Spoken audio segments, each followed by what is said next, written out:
Well, we got the dynamic part checked on this plant. We got the name checked too.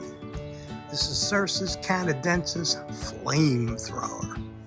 And the new foliage emerges as red.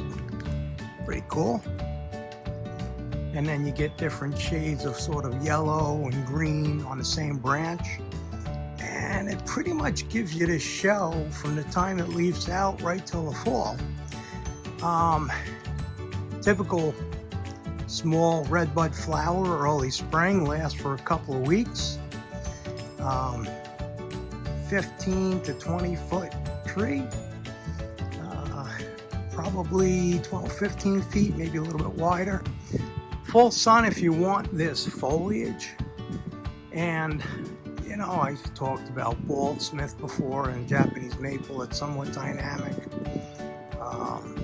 There are other plants I talked about that change. Its cousin, rising sun, dynamic plant. But, and here's the but, although this plant proves to be hardy, long term, growers seem to be having trouble with rising sun in terms of growing it and keeping it alive in the field. Jury's out on this plant, so there are a lot of reasons to try it. I mean, that is wicked cool. Look at that foliage. And then you get that pink flower early spring before the leaves come out. Beautiful ornamental tree. Should be zone hardy.